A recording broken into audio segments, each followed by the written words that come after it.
네, 어제 우리가 함께 크리스마스 데코를 하면서 교회에도 크리스마스 분위기가 짙어졌습니다. 그런데 여러분, 예수님은 왜 크리스마스에 이 땅에 오시는 것일까요? 지난주에 나눈 표현으로 하자면 우리를 구원하시기 위해 이 땅에 오셨고, 오늘 우리가 함께 읽은 본문의 내용으로 하자면 우리를 자유하게 하시기 위하여 이 땅에 오셨습니다. 자, 그렇기 때문에 누군가 너는 왜 예수님 믿어? 라고 물어보면 우리는 진짜 자유하고 싶어서 라고 답할 수 있을 것이고, 너 예수님 믿어서 달라진 것이 뭐야? 라고 물어보면 예수님 믿고 내 삶이 진짜로 자유하게 되었어 라고 답할 수 있게 될 것입니다. 자, 그렇다면 여러분, 도대체 그 전에는, 그동안에는 무엇이 도대체 우리를 억압하고 있었던 것이길래 우리는 예수님을 만나 내가 이제 참된 자유를 찾게 되었다고 말할 수 있게 된 것일까요? 예수님께서 우리에게 이루신 그 자유함이란 무엇일까요? 먼저 우리를 자유하지 못하게 만들었던 요소들을 오늘 말씀에 기록된 요한복음 8장을 통하여서 두 가지로 여러분과 함께 나눠보려고 하는데요. 첫 번째는 무의미함입니다. 우리 요한복음 8장 14절 말씀 함께 읽어볼까요? 자, 시작. 예수께서 그들에게 대답하셨다. 증언할지라도 내 증언은 참되다. 나는 내가 어디에서 와서 어디로 가는지를 알고 있기 때문이다. 그러나 너희는 내가 어디에서 왔는지도 모르고 어디로 가는지도 모른다. 주님은 어디로 와서 어디로 가는지 아시는데 우리는 주님이 어디로 와서 어디로 가는지도 모르고 또한 우리 인생도 어디로 와서 어디로 가는지 모른다는 것이죠. 예수님을 만나기 전에는 우리가 어디에서 와서 어디로 가는지도 모르는 채 무의미함 속에 정처 없이 살았기에 하이데거의 말처럼 피투된 존재라 그러죠. 그냥 의미 없이 세상 한복판에 던져진 채 살았기에 우리는 세상의 문화와 세상의 풍조, 그 흐름에 끌려다니며 살 수밖에 없었습니다. 자유라는 것은 기본적으로 자발적인 나의 선택을 기본으로 하는 것인데, 내가 왜 태어났는지, 내가 지금 왜 살아야 하는지, 내가 어디로 향하고 있는지 그 삶의 이유와 목적을 모르기 때문에 초등학생 때는 중학생 되어야 하니까 중학생 되고, 중학생 때는 고등학생 되고, 고등학생 되면 대학교 가야 하니까 남들 가니까 같이 가고, 또 자본주의라는 세상 속에서 먹고 살아야 하니까 돈 벌고, 그러다가 결혼하고 그렇게 아이를 키우고, 그러다 보면 또 이런 교육이 좋다더라, 저런 학원은 꼭 보내야 된다더라 라는 세상의 흐름과 세상의 소리에 끊임없이 끌려다니는 것이 우리의 삶일 수밖에 없었다는 것입니다. 즉 의미가 없기에, 방향이 없기에 내가 자유롭게 무엇인가 선택하지 못하고 세상의 문화와 가치가 내게 명령한, 그 세상이 나에게 주입하여 준 그것을 따라가느라 바쁜 것이, 그것이 바로 우리의 인생이었다는 것입니다. 자, 다음으로 우리를 자유하지 못하게 만들었던 것은 바로 죄입니다. 우리 요한복음 8장 34절 함께 읽어보겠습니다. 자, 시작.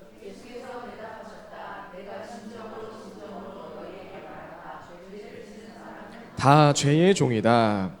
자, 먼저 성경에서 말하는 죄를 이야기하자면 성경에서 말하는 죄는 도덕적이거나 윤리적인 죄만을 말하는 것이 아닙니다. 자, 성경에서 말하는 근본적인 죄는 우리를 창조하신 하나님을 떠난, 기쁨의 근원 되신 하나님을 떠난 것을 의미하는 것입니다. 창조주 하나님을 떠나서 내 마음대로 살고 내가 원하는 뜻과 계획을 이루면 내 인생의 행복과 만족이 찾아올 것이라고 여기는 그 삶 자체가 성경에서 말하는 죄라는 것이죠. 따라서 죄의 결과는 잡히지 않는 행복을 쫓아가다가, 잡히지 않는 만족을 쫓아가다가 결국 죽음 앞에서 모든 것이 허무하고 비참하게 되어버리는 것이라고 성경은 이야기하고 있죠. 로마서 5장 12절 말씀 우리 큰 목소리로 함께 읽어보겠습니다. 시작. 그러므로 한 사람으로 말미암아 죄가 세상에 들어왔고 모든 사람이 죄를 지었기 때문에 죽음이 모든 사람에게 이르게 되었습니다. 모든 사람은, 저와 여러분 모두는 창조주 하나님을 떠난 죄, 우리의 진정한 만족과 기쁨의 근원 되신 하나님을 떠나는 그 죄를 범하게 되었고, 이로써 죽을 때까지 하나님이 아닌 다른 기쁨과 다른 행복과 만족을 찾아 헤매는 그 죄의 결과에 갇히게 되어버렸다는 것입니다. 좋은 대학 들어가면 행복할 거야. 돈을 많이 벌면 행복할 거야. 좋은 사람 만나면 내 인생에 만족이 찾아올 거야. 와 같은 생각으로 한평생 잡히지 않는 행복과 만족을 쫓아서 살아가는 것이 우리의 인생이 되었다는 거죠. 어거스틴의 말처럼 사람 안에는 참된 행복, 하나님으로부터 인한 그 태초의 행복에 대한 기억이 남아있기 때문에 자신이 행복이라 여겼던 그 순간에 가보면, 이것만 있으면 만족할 거야 여겼던 그 순간에 가보면 이것은 내가 찾던 그 만족과 행복이 아니었음을 알아차리게 될 뿐입니다. 순간의 짜릿함과 즐거움일 뿐 그 뒤에는 더 큰 공허와 외로움이 찾아오기 마련이죠. 자, 그런데 이 사실을 우리가 삶의 지혜로서 깨달아도 죽을 때까지 이것만 있으면 행복할 거야, 이것만 가지면 내가 좀 더 좋아질 거야 라는 착각 속에 죽음 앞에서까지, 아니 죽을 때까지 발버둥 칠 수밖에 없는 것이 죄로 인해 자유함을 잃은 그런 저와 여러분의 삶이었다는 것입니다.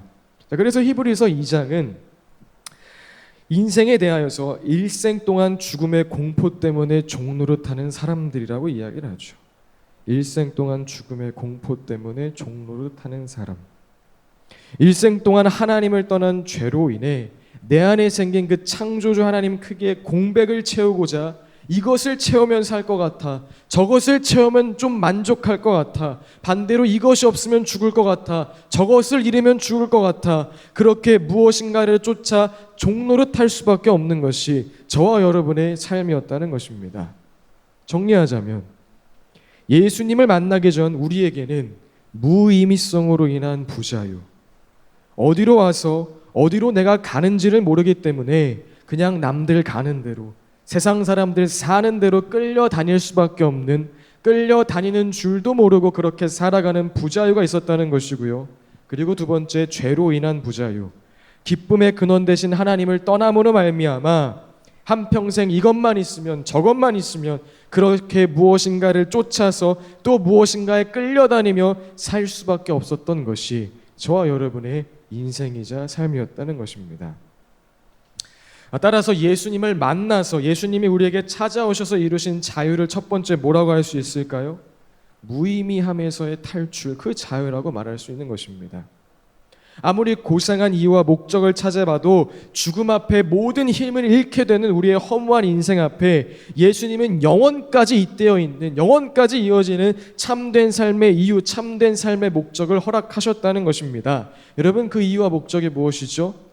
그것은 원래 하나님이 우리를 창조하신 목적, 하나님을 예배하고 하나님을 찬양하고 하나님을 사랑하는 것이고, 그 사랑을 이웃에게 전하며 이 세상을 하나님의 통치가 임하는 하나님 나라로 확장해 가는 것입니다. 즉 하나님을 사랑하고 이웃을 사랑하고 땅끝까지 이르러 예수 그리스도의 증인의 삶을 살아가는 것이 예수 그리스도를 통하여서 우리에게 주어진 삶의 진정한 목적이자 의미인 것이고, 이로 인하여서 이제 우리의 삶은 더 이상 무의미함 속에 이리로 저리로 끌려다니는 것이 아닌 무엇을 하든지 어디에 있든지 참된 의미 속에 살아가는 자유한 삶이 되었다는 것입니다.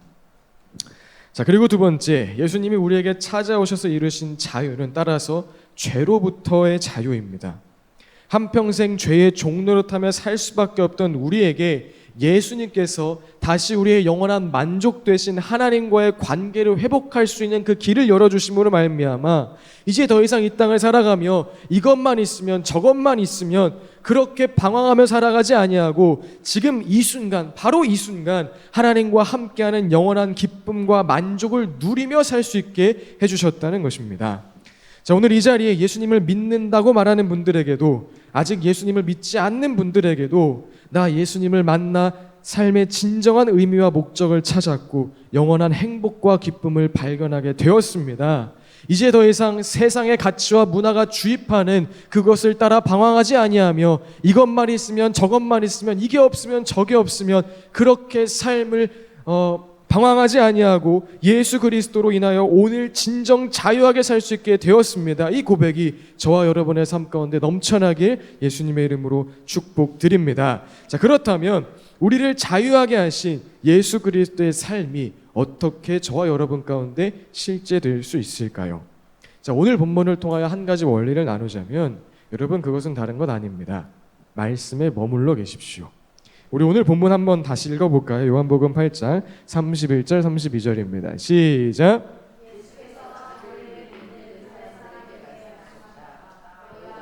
말에 머물러 있으면 너희는 참으로 나의 제자들이다. 그리고 너희는 진리를 알게 될 것이며 진리가 너희를 자유롭게 할 것이다. 오늘 예수님은 예수님의 그 말에 머물러 있으면 곧 예수님을 알게 될 것이고 진리가 너희를 자유롭게 할 것이다라고 이야기합니다. 즉 우리를 자유하게 하는 진리, 곧 예수님을 진정 알기 위하여서는 예수님의 그 말씀에 우리가 머물러 있어야 한다는 거죠. 예수님께서 오늘 이 말씀을 통해 또 성경을 통해 던지신 그 수많은 말씀을 우리는 깊이 생각하고 묵상하고 더 알기를 힘써야 한다는 것입니다. 저는 이 땅에서 가장 중요하고 시급한 일이 있다면 그것은 예수 그리스도를 아는 것이라고 단언할 수 있습니다.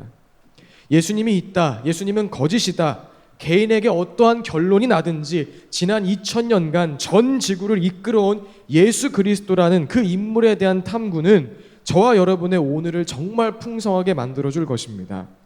그리고 저는 그 말에 거하는 그 시간은, 예수님을 알기 원하는 그 갈망은 어거스틴처럼, 나니아 연대기를 기록한 C.S. 루이스처럼, 예수는 역사들을 기록한 리 스트로벨처럼, 조던 피터스처럼, 또 유튜브 구독자 143만 명을 보유한 최근에 좀 회심한 일이 있었던 너진똑처럼 살아계신 예수 그리스도를 분명 경험하게 해줄 것이라고 확신합니다.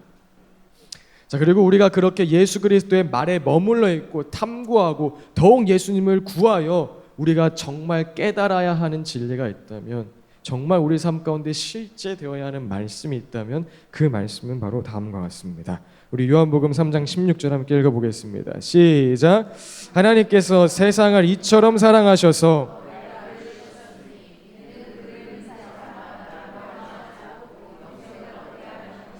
아멘. 우리가 날마다 예수 그리스도 알기를, 내가 지금 아직 예수님을 모른다 할지라도 혹은 믿는다 할지라도 우리가 끊임없이 그 말에 거하여서 예수 그리스도를 만나야 하는 그 이유는 바로 이 성경 말씀이 우리에게 진짜가 되기 위함이라는 것입니다.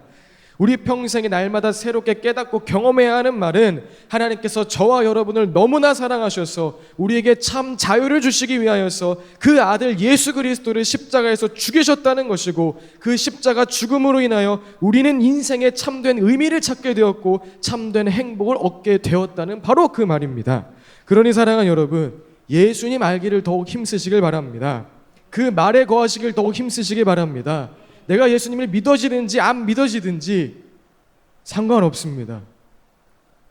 예수님 믿는다 그러면 예수님 알기를 멈출 건가요? 아니요. 우리가 영원히 더 알아도 다 알 수 없는 분이 예수님입니다. 그러니 여러분, 날마다 예수님이 어떠한 분이신지 그 말에 거하십시오. 그 말에 거함으로써 진리가 무엇인지 깨달으시고, 그 진리가 우리 삶 가운데 진정한 의미를 부여하고, 그 진리가 우리가 나아가야 할 방향을 알려주고, 그 진리가 우리 삶 가운데 참된 만족과 행복을 주는 것 경험하는 저와 여러분 되시길 예수님의 이름으로 축복드립니다. 자, 오늘은 제가 말씀을 정말 와다다다 빠르게 왔는데, 제가 이렇게 빠르게 온 이유가 있습니다. 저의 역할은 성경에서 말하는 자유가 무엇인지, 우리가 만나야 하는 진리가 무엇인지에 대한 개론적인 설명을 했다고 보시면 되고요. 오늘 이 시간은 오늘 함께 나누었던 이 말씀을 삶으로 살아오신 두 분의 간증을 좀 듣는 시간을 가져보기 원하는데요.